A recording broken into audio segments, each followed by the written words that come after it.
Welcome back to the Rebel Tribe podcast. Today, we're talking about something that a lot of women experience, but don't always talk about openly. That moment when the life you've been living just it no longer quite fits the person you're becoming. My guest today is Heike Yates. She's a midlife fitness expert, coach, podcast host, which is one of the reasons why I have her on here, because I love talking to fellow podcasters, and the author of Pursue Your Spark. With more than 35 years in the health and wellness world and a really impressive background that includes everything from Pilates instruction to Ironman triathlons. I want to hear about that. That just blows my mind. Okay. And ultra marathons. Okay. Ultra marathons. Heike has spent decades helping women navigate transitions and rediscover their strength. But what I love about her message is that it's not about perfection or pushing harder. It's about learning how to rebuild confidence and to trust yourself again and approach this next chapter of life with clarity instead of overwhelm. So today we're going to talk about midlife reinvention, letting go of the pressure to have everything figured out, and what it really looks like to move forward with strength and self-trust. Heike, welcome to the Rebel Tribe. Oh, this is so fun. I love the title of your show, Melody. And it's like the Rebel Tribe. It's like, oh, it sounds great. Well, I felt a little rebellious when I was like, okay, what did I start this? So I was 60, yeah, 68. And I told somebody I was going to do a podcast, and I was politely informed that I was too old. And it's like, okay, watch this. And here we You're are. never, you're never too old. Never. And that is one of the reasons why I so wanted to talk to you, because you have spent decades working with women that are navigating these midlife transitions. So, what Mhm. was the moment when you first realized midlife isn't a crisis? It's actually an opportunity for reinvention.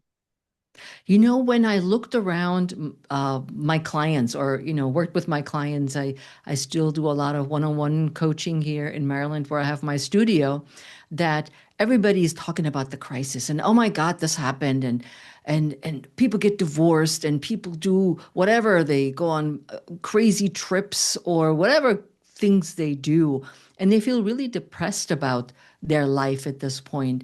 And I was like, it's really not that way. Whoever came up with the word midlife crisis, which I have to say, in my world, it only applies to women. Don't we ever talk about men that they have a midlife crisis? No. They usually, and that's totally jargon in the world, is they get divorced and get a younger wife and a sports car. But there never seemed to be a crisis. But for us women, it was coined as a crisis. And I look at it as an opportunity. And when kept talking to my clients, I started that dialogue. I'm like, no, you're not in a crisis. You may have menopause right now. Okay, here is what we need to do in order to feel better. But it's not something that you have to conquer and it's bad and it's is a downer in your life. Look at it from a point of opportunity to do something different, to do something new. And everybody I talked to in that way, they were laughing and then they scratched their heads and said, huh, I like that idea. And that's how it started. Now, I got to ask. I already told you I was going to. I got to ask. Okay, you have done some pretty intense things. I mean, Ironman, ultra marathons. Yep. That kind of discipline doesn't just happen. What kind of drew you into that world originally? You know, I am by nature curious, and I talk about curiosity also in my book, Pursue Your Spark. I love to try new things. And if you ask me, hey, what do you think of this? I probably will say yes, unless it's bungee jumping. I don't do heights, so I don't do things like that. But if you say hi, Gabe, like my son said to me years and years and years ago, he said, Mom, do you want to do a Tough Mudder? These are these cross country races where you climb obstacles and you jump into cold water and some crazy stuff. I had no idea what I was getting into. And I said, yes, sure, I do that. And then I Googled what that actually was. And so to me, it's just something, oh, I haven't done that. Let me see what that's like. Not with the end goal of the competition in mind, but the journey to get there. Can I do this? Do I have the guts to do something like an ultra marathon, which is, in my case, it was 50 miles, to suck it up and make it through this? Or will I chicken out, which is okay too if we chicken out. But I was just curious of what I was made of. Can I do this? What will happen when I do this? What is the, how's my body going to respond? What do I need to change? What do I need to learn about my nutrition? What do I need to learn about the way I recover? It's simply curiosity that keeps fueling all of this. Well, I'm impressed because I'm pretty pleased with myself if I get to do a 5K. Hmm. So Ironman Yeah. and ultra marathon is just yeah. But the distance to me is really not what matters. What matters is that you start something, keep or get momentum, get unstuck and take that momentum and bring it forward and trust that you will get to the end of the 5K. You will train for it. It doesn't matter if you want to learn how to knit. It's just don't we always think in these grandiose ideas that somebody does. And it can be the simplest things that we can embrace and we can try out in a 5K. That's how I started. So was there a point? I mean, obviously this took some, I don't know, rethinking what strength meant. Was there a point in your life where you had to reinvent yourself? In a sense of fitness, or Just in general. I keep reinventing myself every 10 years. At least that's how I feel about it. In my 30s, I had very different business and personal goals than now in my 60s. So I'm going to be 65 this year. And my goals are definitely very different than when I was in my 40s. I don't know if you saw that in my mid 30s, I became a bodybuilder. I invented Pilates with resistable. I was very focused on going all out, putting all in, pushing myself to almost exhaustion at times, but I was very driven. And that changes every 10 years. I become less driven. And I always think you get older, you get smarter, you learn from the things that you experienced before. Because now, if I push harder, I'm just wiped out. So I don't want to do this anymore. I want to have a great day and a great week and feel full of energy and strength. But I feel that many women, with the crisis in the background, we reinventing ourselves. We are looking at what we really want to do from now on, because we go through these changes like menopause, empty nesting, parents getting older. We're in that sandwich society that we have, like I do. I have grandkids and I have my aging parents, which I just saw last week in Germany. And I was in the middle juggling these two horizons and see where I was left off and what can I do for me when I'm so sandwiched in. So I think every 10 years for me. Why do you think that is? I mean, a lot of women we hit midlife and and suddenly we just kind of feel like the identity that we've carried for years just doesn't quite fit anymore. Why is that? I think for the reasons I mentioned, empty nesting, menopause, having different needs, changing careers, and so many of us. And people are just saying, oh, well, you're over the hill. Like you said just a minute ago with your podcast, people said, "Pff, you're starting a podcast at 68. We're starting new things because we're curious. We want to do new things. And I always think with when I think of the women that I've worked with in the past, it is always a dream in the past that we wanted to fulfill, that we haven't really fulfilled. And it could be a cruise to the Bahamas for all I care, it would be great, or a day at the spa. But it's something that sits deep and nags at us as we keep getting older. And we want to realize that. And mine was always the sense of freedom. I need freedom, and I do it now too. I need freedom to do the things, to explore, to be curious, to go around and check things out and not necessarily accomplish everything, but at least see if this is something I would like to continue. And I think many women feel that way as they get through these transitions as well. How can we tell? I mean, how you've talked about helping women navigate burnout Mm. and identity shifts. How can we tell? What are some of the signs that someone's in that something's got to change season of life? You know, Melodian, at the beginning, nobody knows. We're just kind of not happy.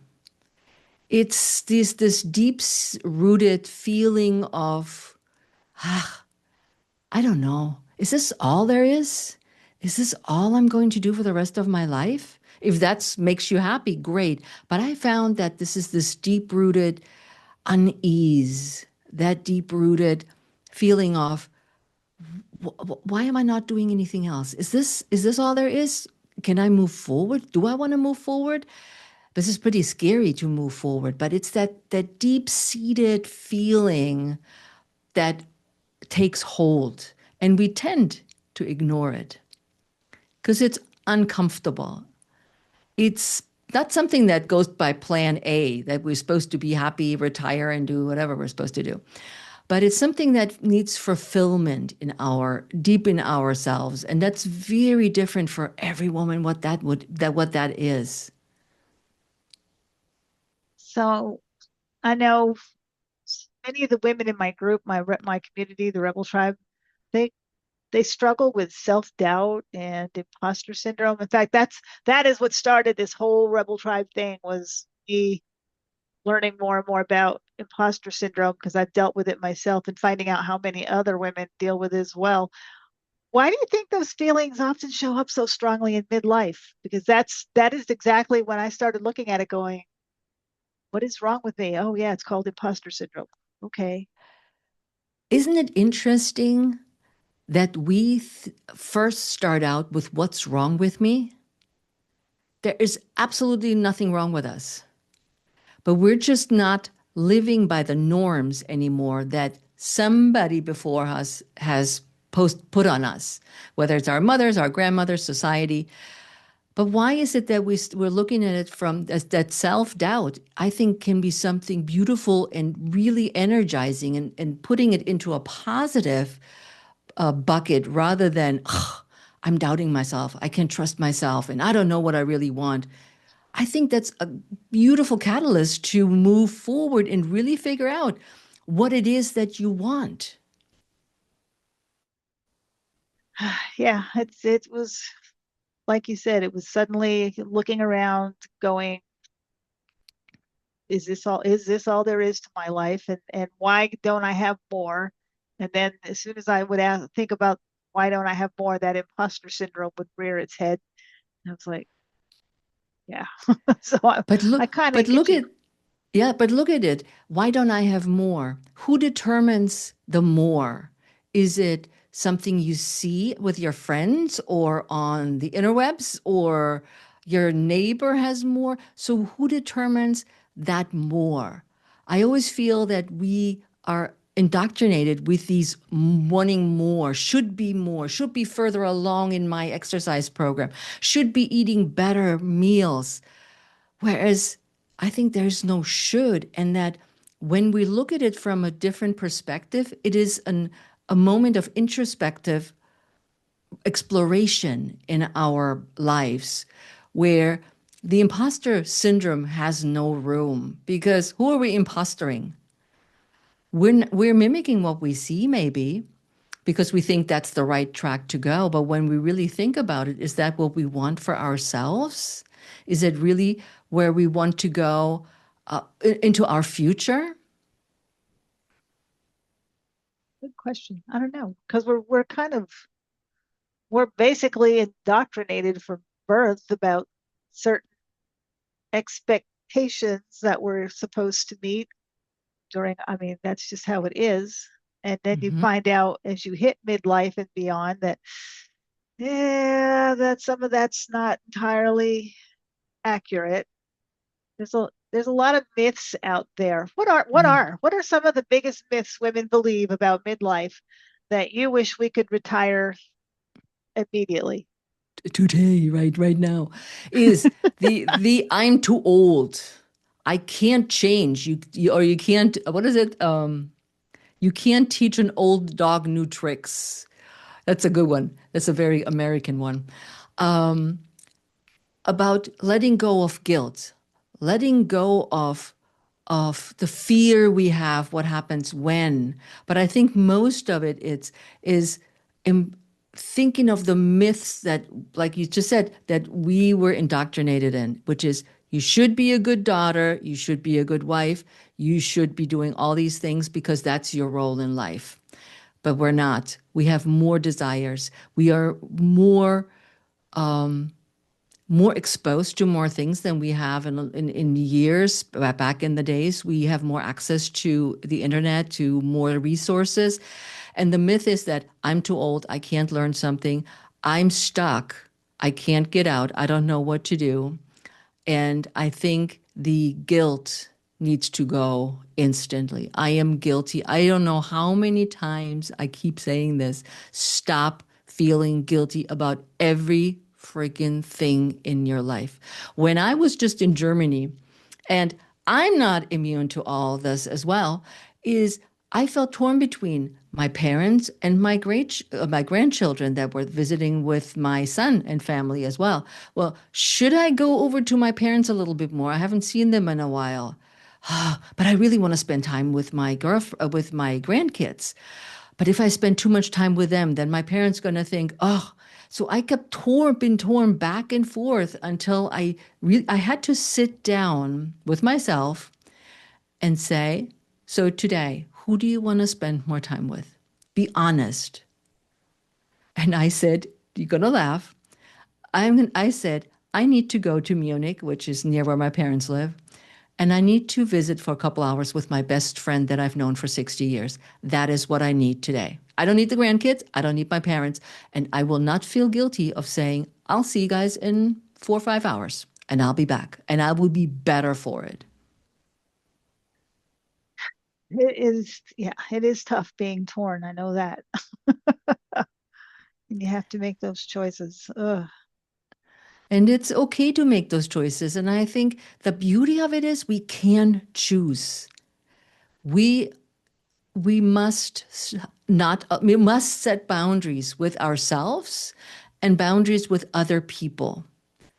And that's what I did when I said the boundary was with myself. Oh, I'm not going to feel guilty. I'm going to go see my best friend. And I set boundaries with my family saying I'm not available and I will not feel guilty about this chunk of time that I need for myself. But I got to choose. And that's what I think so many of us have to understand, that it is a choice. It may be scary. It may be like sweat producing, and you have to take deep breaths. And sometimes you're braver than other days to do these things. Sometimes you're just like, oh, I can't do it. And that's okay too.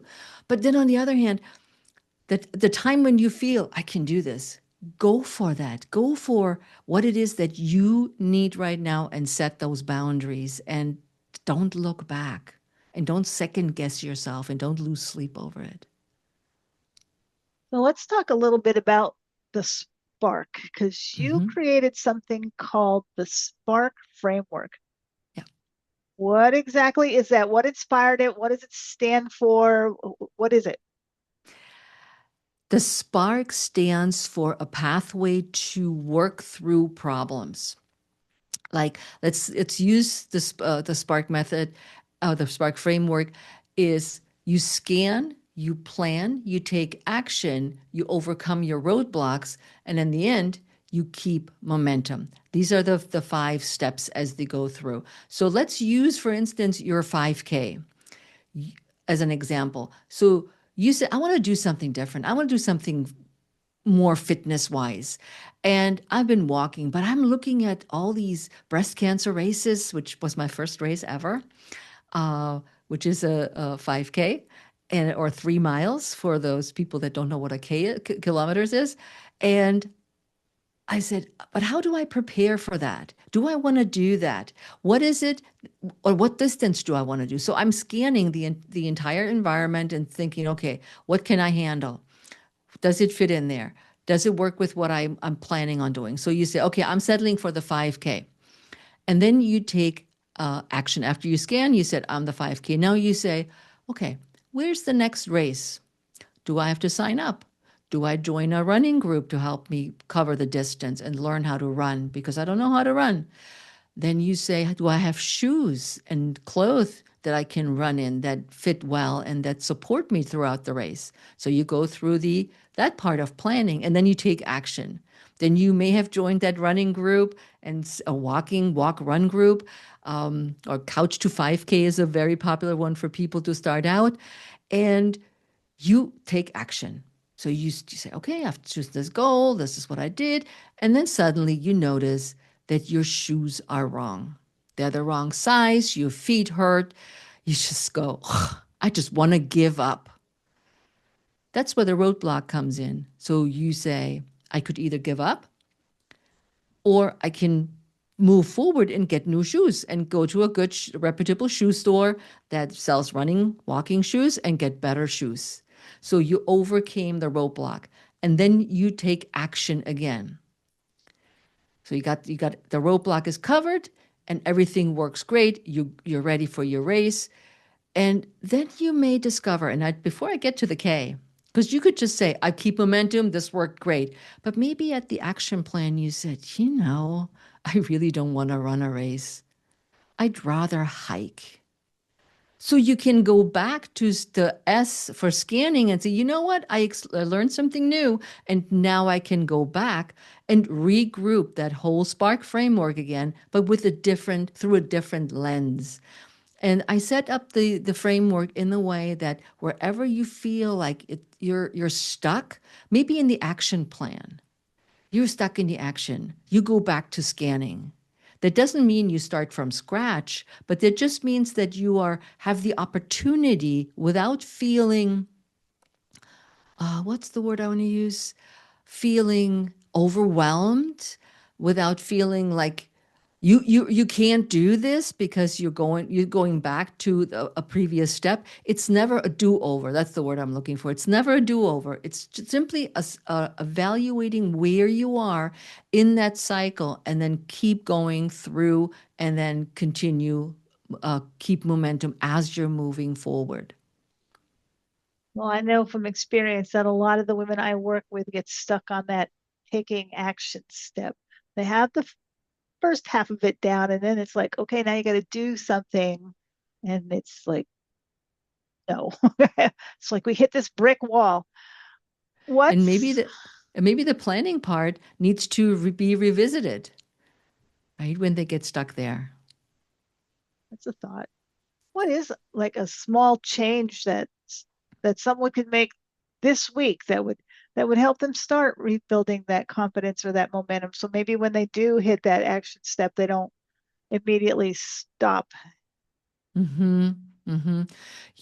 Let's switch gears a little bit to nutrition because as a sports nutrition coach, this is always part of what I also embrace with all my programs and my book as well, is I teach eat protein with every meal because most women don't eat enough protein. They dibble dabble around with protein. They don't know really where the protein source is. But I always teach and preach eat protein with every meal, as all my clients can contest to. If you feel that you don't have energy, you're constantly hungry, you're grazing around, you're never really satisfied with your meals, I want you to look at your protein intake. A protein intake could be a steak, salmon, yogurt, beans, tofu, could be all kinds of different things. And you can Google any sources uh, depending on your palate. But when you look at your meal and you say, oh, my breakfast is a breakfast cereal. I really don't have any protein in that. My lunch is a salad because I want to eat lean and I eat a salad. A salad is enough.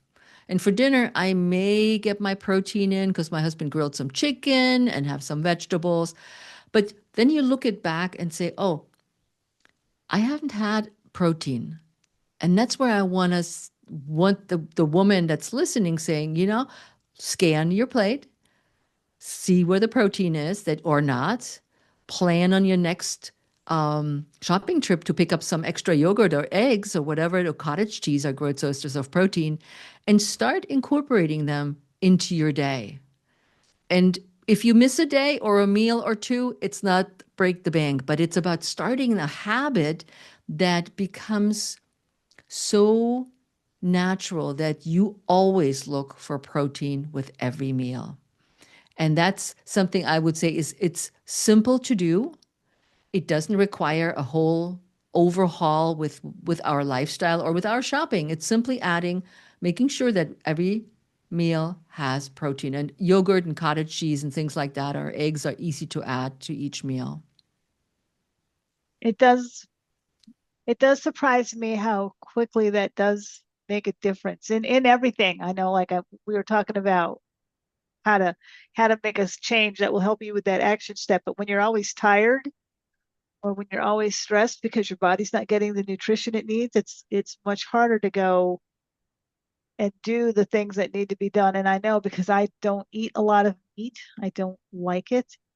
And so I had some serious issues getting enough protein. And it wasn't until I actually did some research on, what are some other ways I can get enough protein and learned that my breakfast does not have to look like everybody else's breakfast. So if I have a black bean omelet for breakfast, that's okay. I can throw some black beans in the frying pan with some eggs and it's all right. I don't have to have all the other stuff. And it took me, everybody else tells you that you got to have those, that strawberry smoothie for breakfast. And it's like, no, I'm having my black bean omelet. Thank you. I did So, this the smoothie, the protein. I call it the super shake for the longest time, and at some point I ditched it too because I practice intermittent fasting, so I don't eat breakfast. But that's a choice I made for myself, and it works well for me. So I don't deal with that. But I for the longest time I had my super shake with 2 scoops of protein powder, so I made sure that I got my protein in for the breakfast. so yeah. So for those of you who are sitting there listening, going, "What does that got to do with building momentum?" It's got a lot to do with building momentum because if you're always tired because you're not properly nourished, it's hard to do anything else. Eat the It's beans. just Uh, it's and like you said, this is a great example, Melodian, that when you think about, I don't like meat. So many women don't like meat. They may like fish, they may like chicken, or they may like none of that. But there's so many plant-based options out there. You just have to look. Like peas are great, and um, some other lentils are great for that as well, and they have great amount of fiber also that helps with digestion and all this good stuff. Um, there are options out there, so you're not stuck. You just have to do a little bit of work to, or ask a coach that can help you with ideas. And there's so much information out there right now about what are some good sources of protein. I just had to sit down and look it up, and I was amazed at the foods that had more protein than I realized, to be honest. So, oh, I Hmm. could I could eat this instead. It's got more protein than I thought it did, so that's fine. Yep. And it did Yep. it made a huge difference. I'm not, for one thing, I'm not exhausted all the time anymore. And I do eat breakfast, but kind of like you, now that I'm making sure that I get enough protein, I can sometimes I get up fairly early in the morning, but I may not eat breakfast until almost lunchtime. So I guess it's actually brunch. Brunch. Yep. Yes. For the listeners who don't know why protein is such an important source for energy and also strength building, is protein has amino acids that are supporting the growth of muscle mass, and also keep number one, it keeps you full longer if you're eating protein. It takes longer to digest. And because of the enzymes in the foods that are in protein, you will also have number one, more energy because of it. It's not like you're eating a bagel and then 2 hours later you're hungry again, because it takes longer to digest and has these benefits aside from that. And it's the perfect combo. If you want more energy, eat more protein. If you want more muscle, more strength, eat more protein. And if If you want to lose some weight, eat more protein because that is Protein. about the only biggest change. I have been stuck at the same weight for years and I never could get past it. And now that I've incorporated more protein into my diet, I'm actually losing weight because I'm fuller longer. So Yep. I might get maybe just 2 meals and a small snack in the day instead of eating 3 meals and then a snack because I'm hungry, or maybe 3 meals and two snacks because I'm hungry. Hmm. I get like brunch and an early dinner, late lunch, and I'm usually good for the day because I'm full because of all the Hmm. protein I'm eating now. Yeah, and when It's we're talking about carbohydrates, we also want to use those carbohydrates that are not quick digestible, like bagels or pasta, but stick with mother's nature's foods, as in vegetables. Lots of vegetables include potatoes. I like potatoes is definitely part of what I include as well. But look where that source comes to, because that also gives your body a whole bunch of vitamins and minerals that are supporting your immune system, your energy, your strength, and also better sleep. I haven't quite given up my pasta yet, but Nobody says, Melodia, nobody says giving up anything. Limited. I love pasta. Oh my God, we had some yesterday. But it's not every day and not huge portions of it.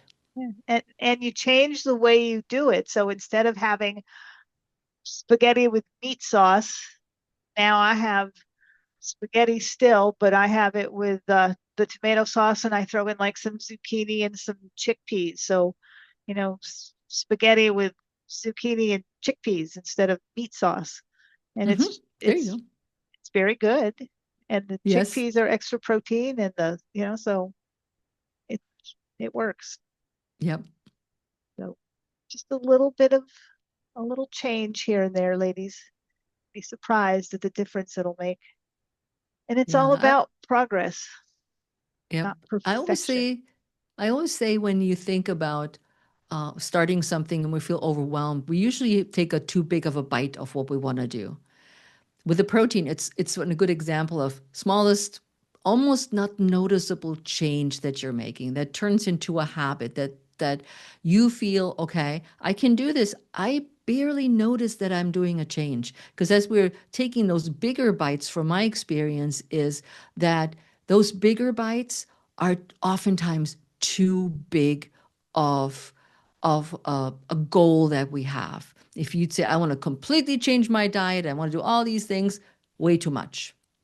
Start with something that's barely visible, that's really takes very minimal effort, and start to incorporate this into your life and give it some time to let it sit. And when you hear you can make changes in 6 weeks and you will be able to do whatever that doesn't work. Our minds have other plans. But it's definitely something that starts to become more, you become more aware of it. You become more for looking for those things that are important for your health and wellness. Why do we struggle with that because we are taught that. I mean, we're taught that again with all the ads and everything. Lose weight in 6 weeks or 20 pounds in 2 months, whatever the Yep. goal is. And when we don't hit that, I mean, from my own personal experience, again, when I didn't hit those goals because I tried all the different weight loss programs and they tell you you should be losing this much weight in this amount of time. When you didn't hit it, you just feel like you failed somehow, and you don't look at how much progress you did make. Just look at I did not hit that goal that somebody told me I should have hit. How do we why do we struggle, especially high achieving women? That's what always made me really have to stop and think, because you would think they would know better. So many high achieving women struggle with that shift from choosing progress over perfection. Why is that? Let's address the first part of what you said is we are being preyed upon by the fitness industry, by the beauty industry, by the standards that are not real. We're all supposed to look, depending on the season, you look like a Twiggy or you look like a Marilyn Monroe. Depends on the season, right? And whoever makes up those goals of what we should look like fuels our desire to fit in that mold that was um, pressed upon us.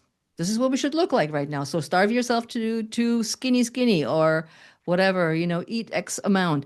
But what also is the secret? It's a struggle. No matter how you look at it, you have to be commitment. You have to keep momentum.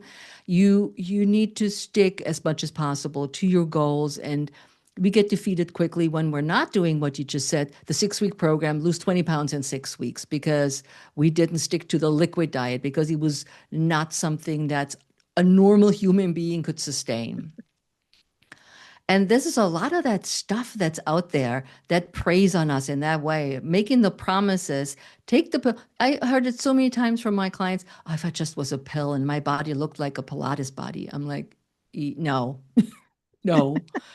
You would not learn anything. You would just say, "Whoa, look at me. Now I'm whatever size so and so, and I've lost so and so many pounds." And then you gain it back because you didn't change your habits, you didn't change anything around it.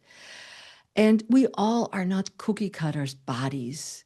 Somebody has perky butt, somebody has a curvy figure, somebody has whatever we have. We are all so different. So our bodies respond because of that differently. You're an ectomorph, you're a mesomorph. You have these different body types, and not everybody gains or loses the same. Now, when it comes to high achieving women, I've learned that particularly those women that are very successful with their careers and their families and that life struggle with that the most, because it's the least they can control. You can't control how much weight you lose, no matter how hard you try. You can't control if this program is actually going to work. You have to see what happens after you keep going through it for more than just 6 weeks. It's a lifestyle. It's not a quick fix for 6 weeks and I'm done. And so I've learned that especially those women feel like they're losing control, because you can go in the office, you can do your hours, you can write your papers, you can adjust your schedule, you can get your kids here and there, you can plan dinners at home. But when it comes to your own health, oftentimes we have very little control of what actually happens when we go through the process. And I don't, yeah, I just, and I don't know. I just don't know how we get to that point. It's just, I think we need to give ourselves grace and say, you know what, perfectionism is overrated. Nothing is perfect.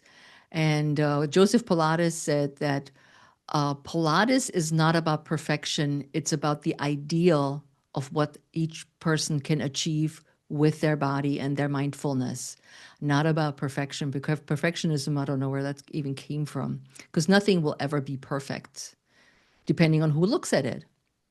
But you can strive for the ideal of what is at the moment for that particular person really working and doable. you think it has anything to do with I don't know, instant gratification is the only word that springs to mind. Because like you said, it's not a 6 week program. It's a lifestyle change. And so many, I mean, I'm even seeing it now. I have some friends who are on those weight loss drugs, and they start them and they think, okay, I'm going to take this and I'm going to lose the weight, then I'm going to stop taking it and I'm going to be good for that's it because I've lost the weight. And then the weight starts coming back on, and it's like you either take these things forever, I don't know, Mhm. or they don't understand that there is no short term cure for it took me a number of years to get here. Okay. Mhm. It's going to take me a long time to get back to where I used to be, and I don't even know Yeah. if that's possible to get back to where I used to be, but it's going to take me a lot of work to lose what I've managed to put on in the last few years. And But I, also, but I also, don't think women go into it and don't realize that. They think that there's like some kind of magic quick fix. And now there's pills now that will, I we don't are know. made to believe that this is possible. And that's why all these programs sell like hotcakes. That's why programs like my Pursue Your Spark Blueprint is selling slower because it doesn't promise instant gratification, instant weight loss, instant intermittent fasting results. But the industry promises that, and this sells like hotcakes. And it's usually sold by people that look that way. So you think, oh, they did that. It should work for me too. But think about how individual we are. Like I talked about earlier about the body types. Our hormone levels are different. Our estrogen levels are very different. Our cortisol levels and production of their insulin levels all affect what happens with your body. And we can control some of it to some extent, but sometimes it's just not possible. It's just how the way the body just progresses as we're getting older, and we can stay, but we can stay in the best possible shape and strength is what I always go rather than weight loss. Be strong. Don't look at what everybody says. Oh, look at your belly fat. I'm like, well, we're getting older. We're women. This is where the center of gravity is, and that's where our happenings are when we have kids. That doesn't mean that we're not doing anything to the best of our ability, but the focus needs to shift on more inward than on the outward appearance. And I'm friends with one woman that's in California on Instagram. We just started chatting. She follows my content, and we're talking about all kinds of stuff that I talk on Instagram about. And then she's like, "Hey, Heike, what do you think about this?" And then she writes on messages, and so we talk about this. And she says, and she never posted a picture of herself ever. And she said, "Well, I'm not the ideal body, and I'm not this and that and the other. And I've been going to this gym and doing all these hard workouts, and I'm really burned out, and I don't know." And I was like, "Can I see a picture of you?" And she finally posted a picture. And she's tall, she's sturdy, she's like a Midwesterner body, and she's strong as a horse. But she thought that she needed to lose 30 pounds, that she needed to do all these things that made her look like whoever. And she's like, "Thank God you're telling me all this, that I don't feel bad about myself because I don't reach these goals, that I look like me." And I was like, "Yeah, you're eating healthy. I see what you're exercising. You love horseback riding. You do that a lot." And you found, and once she quit with this particular workout and this trainer, she felt so much better. She downgraded her workouts to something that's more manageable at her age. She's a little bit younger than I am, but she's in the same bracket. So think about that. What is it that you really want to achieve, that you want to go to? And when we talk about the GLP-1, you address those.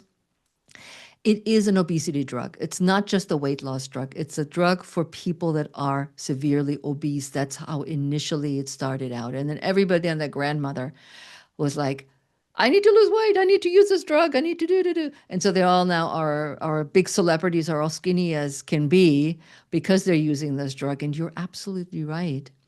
It only goes for so long. You either stay on it forever, but then it loses its effectiveness.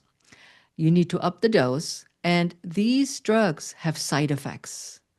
So they make it sound like it's a walk in the park. I have three clients who are on GLP-1, different different drugs, different Vicovia or whatever.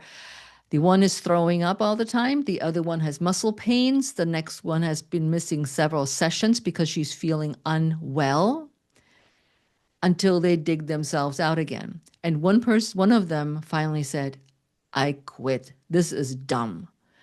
I'm not obese. I'm weighing way too much than I should, but I'm going to do diet and exercise and I'll see what happens and I will love my body."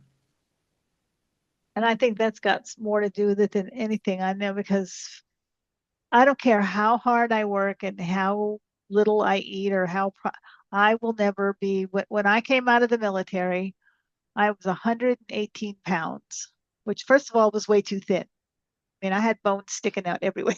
Right? But Twiggy. yeah, but and I know no matter how, I will never be there again. I couldn't. I'd have to starve myself to death. There's just no way. I've had children. I've had cancer. I've had multiple surgeries. I'm just not going to ever get there again. And it took me a long time to be able to look at myself in the mirror and go, that's okay. And Yeah. I don't know how we get women to understand that strength or fitness or whatever for us in our 40s, 50s, 60s, we've had children, we've had life Yeah. looks so different than what we were taught we were supposed to look like in our 20s, 30s. I don't know what does it look like? What does strength look like for women my age? Strength for women our age, because we're not that far apart, is about daily activities. Getting on the toilet, sitting up and down like you're doing squats, picking up grandkids, gardening. When I was just recently in Germany, as I mentioned, and I had a carry-on, and I was just looking at the carry-on. Can I get this carry-on up above my head and into the overhead bin? Or, do I need to ask somebody for help? These are my measures of strength that every day, daily activities, walking, hiking, carrying things, spreading mulch with gardening that's coming hopefully soon, is this is what strength looks like. Not like a bodybuilder strength, not like the cut abs and we're all oftentimes, and I'm sure you hear this too, Melodian, that women lift their arms and say, oh, look at my bat wings. Oh, look at how flabby my skin is. It's aging. If you want to do something about your arms, start lifting stuff, start lifting heavier things based on what you can do. And your arm will never look like probably that Instagram influencer that has like, oh, look at my bicep curl, or like, oh, look at this peak. But you will be stronger and you will feel better and you will have more energy because of you're feeling stronger and you're also more confident. I hope everybody's listening because, like I said, it took me a very long time to finally come to grips with the fact that I will never be that person again, no matter what I do. And I don't want to be. I mean, I look at pictures of me now and go, wow, I was like too thin, like Hmm. scary, scary skinny. Yeah. I also ask my clients when they have these lofty goals, and I said, what do you want to do? So they give me the lofty goal of whatever it is through our conversation. And then I say, what are you willing to do in order to reach that lofty goal? And that usually stops everybody in their tracks. Because as also a former bodybuilder, I know what it takes to get super lean, super cut, super muscular. Are you willing to do all of this? Sacrifice your family time, your outings with friends, and all you do is work out, and this is you become that what's the word? That you just focus on yourself. I can't think of the word right now. But or what are you willing to do? And then determine or reevaluate that goal. What are you willing to do from the thing that you actually want to do?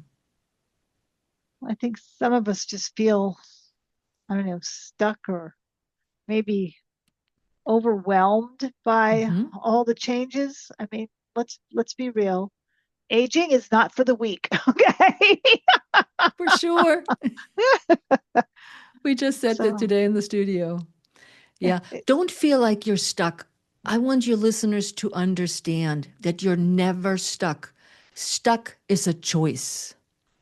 You can feel stuck and tell yourself, I'm not good at this. I don't know what to do. I don't know how to start. This is how I started when I had my son, who's now 38, and I had gained 50 pounds. I didn't know how to get back in shape. I didn't even know how to be in shape because I never thought of it. And then suddenly the idea of losing all this weight and figuring exercise, I guess, doing diets, I did. And I know where people start when they get to that point. They are overwhelmed, but you're never stuck. Stuck is a choice. Be curious about what is around you. Your gauge is your friends. Go on social media, get inspired, and say, "Oh, this is kind of sounds good. Let me try this." And one of the things you may have seen too lately is the pull-ups. That's a big thing. Everybody does oh, pull-ups. I yeah, I was saw never good those. at pull-ups. not in a million years will I be able to pull my best pull-ups were three pull-ups at my peak at bodybuilding. And I was way more incredible shape and strength than I'm now. I'm just like, you guys go have fun. I don't need to do pull-ups. Yeah, I can't do them either, so don't feel bad. I was like, but it could be like, oh, she does pull-ups. I can't do pull-ups, but what else can I do? Can I start maybe doing push-ups? Because women don't tend to like push-ups a lot.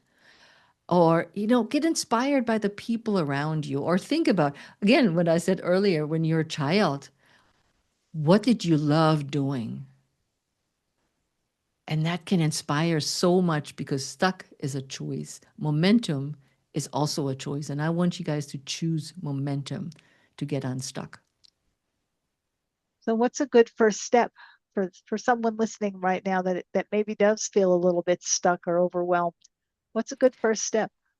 To get quiet, to get away from the noise, to maybe not go on social media and not talk to your friends and not, get good advice from whoever loves you the most, but sit still and let those questions come up by itself. It takes some self-exploration or some scanning, and we often refer to it as the why.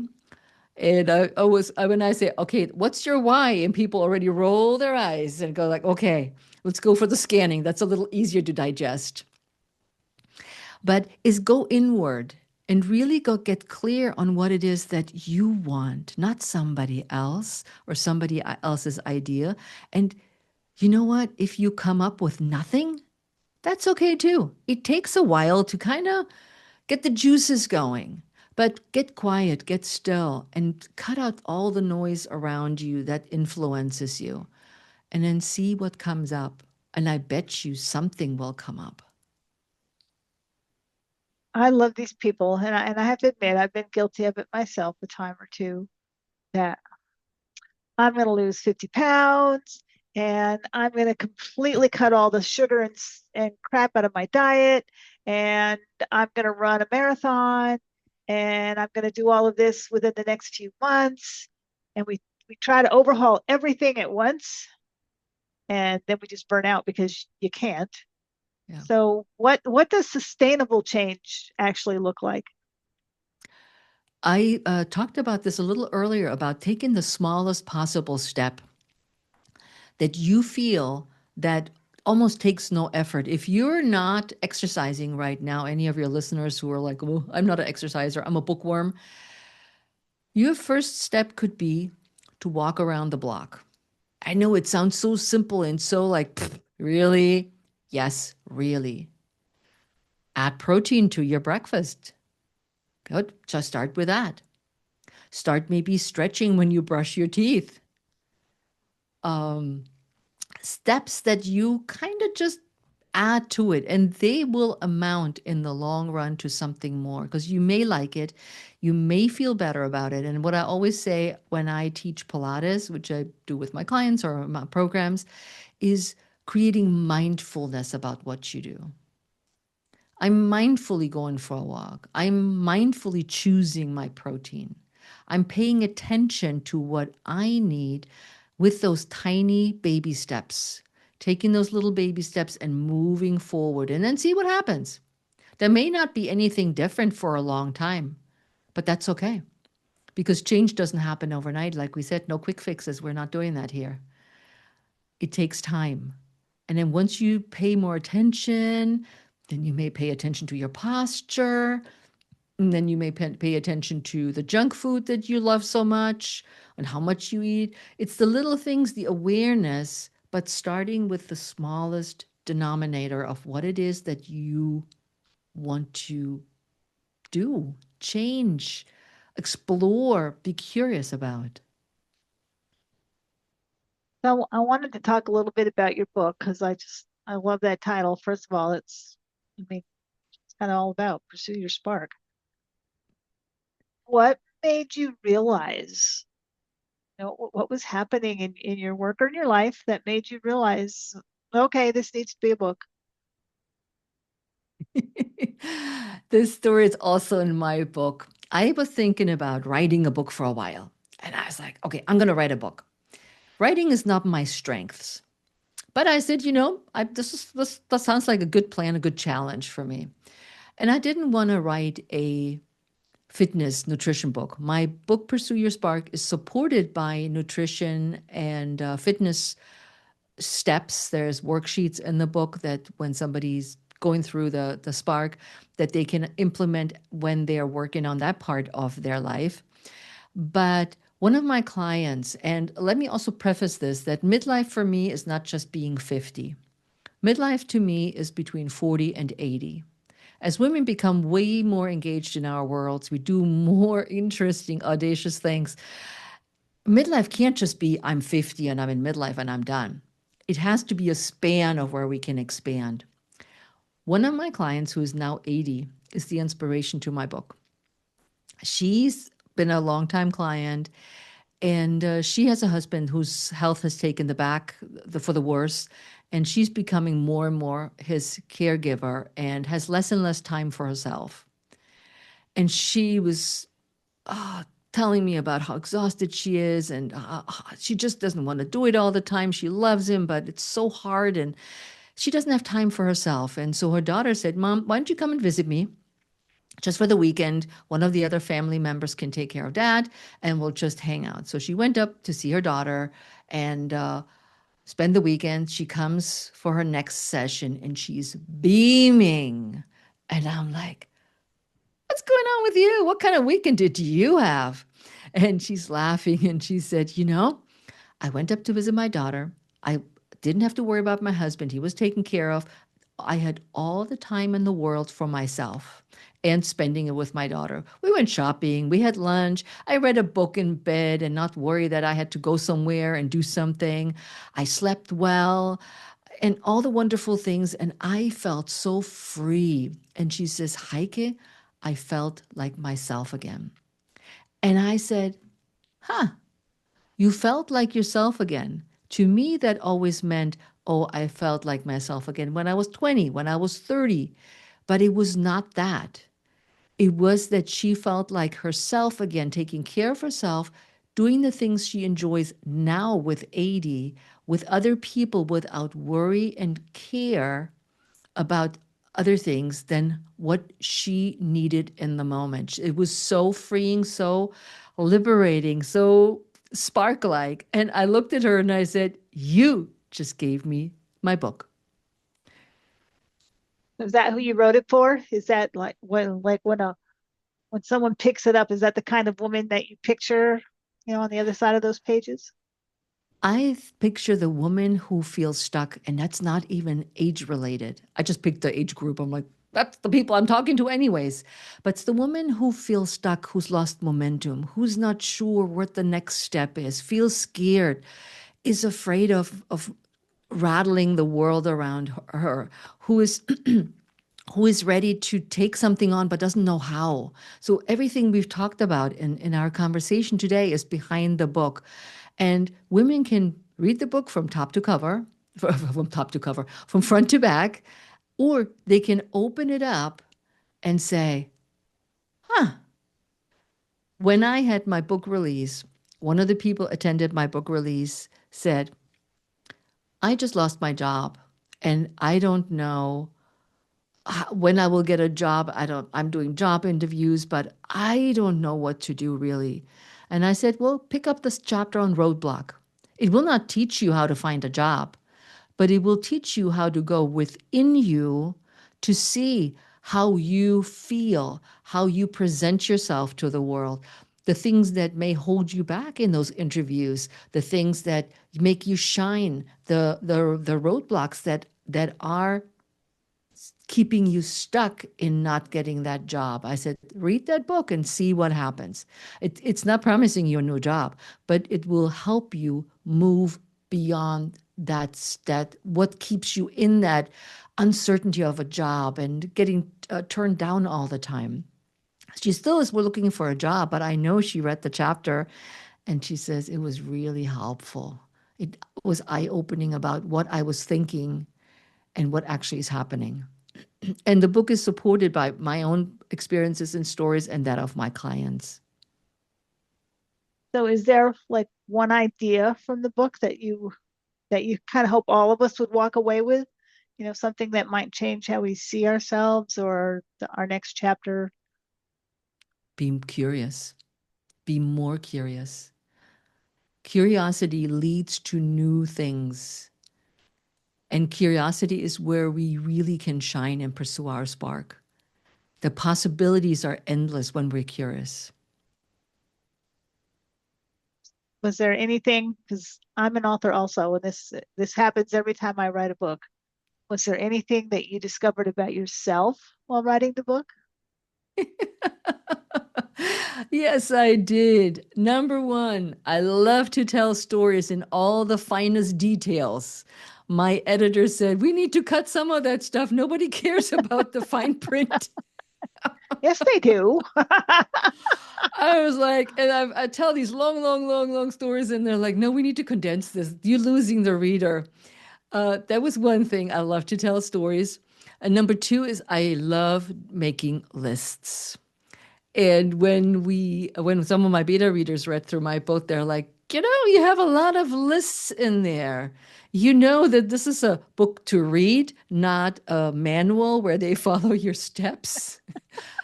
As a coach, I have step-by-step methods. And I was like, yep, this is what they need to do. And this is the next thing, the next thing, and next thing. And they're like, no, you need to explain what you mean. So these were two things that I learned. And I had to laugh because I was like, yep, you guys nailed it. Some of us like lists, okay? Some of us would love to open the book and go, oh, step one, step two, step three, step. I've got this. Yeah. Yeah. Oh, there are steps still left in the book when necessary, but I was like, oh, okay. But that was a good lesson to learn too.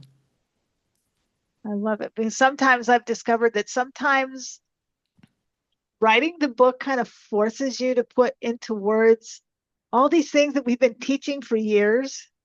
And then suddenly you've got to put it all into words. And it kind It's of, hard.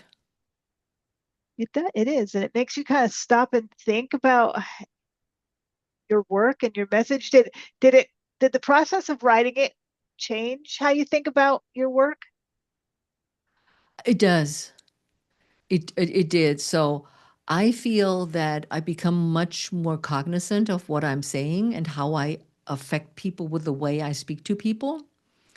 I'm very direct. I'm very much to the point, and I soften that. I was like, not everybody can take that directness, and it doesn't have to be always that direct. Let's soften it a little bit. So it feels good for the other person to hear that feedback.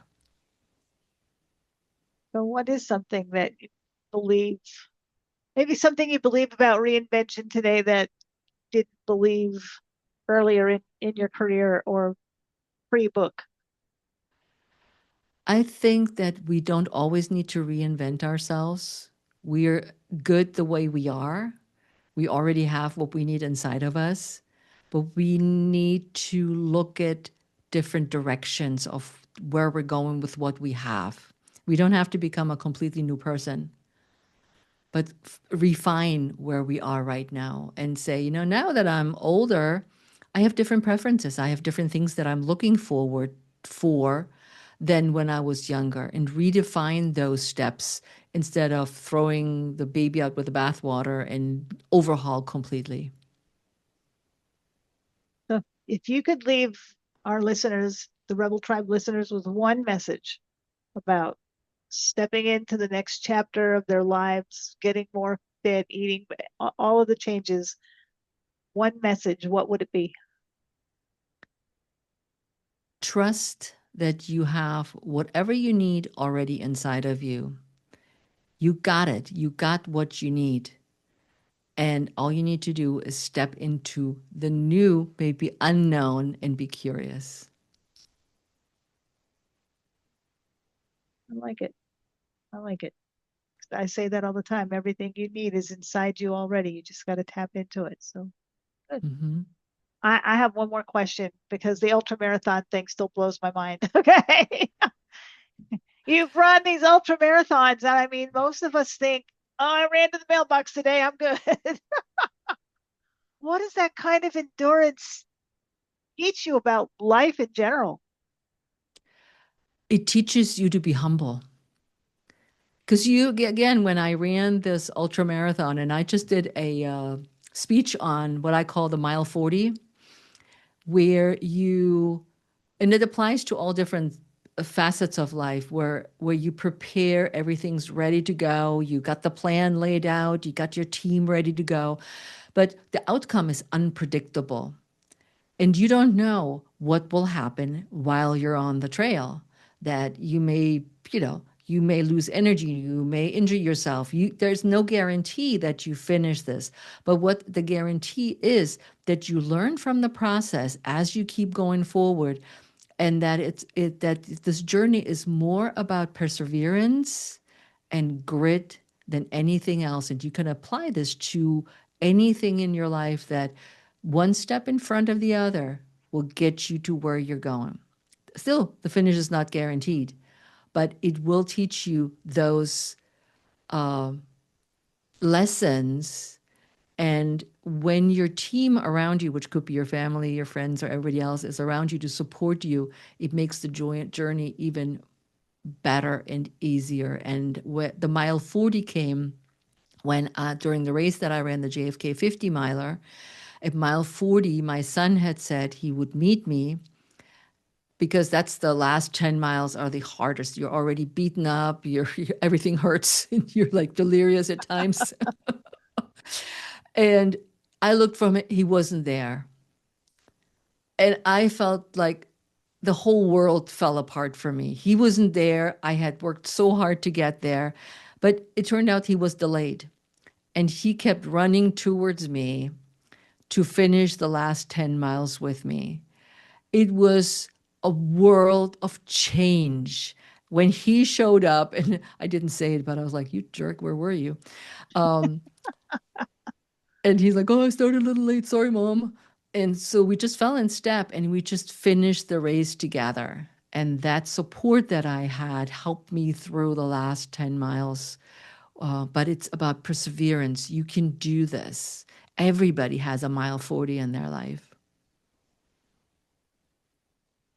I love it. I can't, I'm trying to picture any of my kids running the last 10 miles with me. I'm trying to It picture me was, running an ultra marathon. Not happening. and that's okay too. We have all our Yeah. ultra marathons in our lives. Different. You have your cancer. That's an ultra marathon, you know? It looks different for everybody. Well, I thank you so much for joining me today. I love this conversation. I think it's really, and it's an important reminder that, just because we're getting up there, it's not the end of our story, whether it be with our life or our fitness journey, Mm. whatever we're doing right now. It's I don't know. For me, it's the moment when I finally had the freedom and the wisdom finally to write the next chapter of my life on my own terms. And Hmm. so, for those of you listening, if this conversation resonated with you, please make sure you check out Heike's work. I will put links to her books, everything in the show notes so that you can learn more about her book, Pursue Your Spark, her podcast, the work she's doing to support women that are stepping into this next stage of life. And if you all decide to go run an ultra marathon, let me know. I You will can cheer always you talk. on. You can always talk to me too. I have some training tips for you guys. I will cheer you all on. And as always, if you enjoyed this episode, please share it with a friend who might need to hear this message right now. And until next time, keep showing up, keep using your voice, and keep doing things the rebel way. And thanks for listening.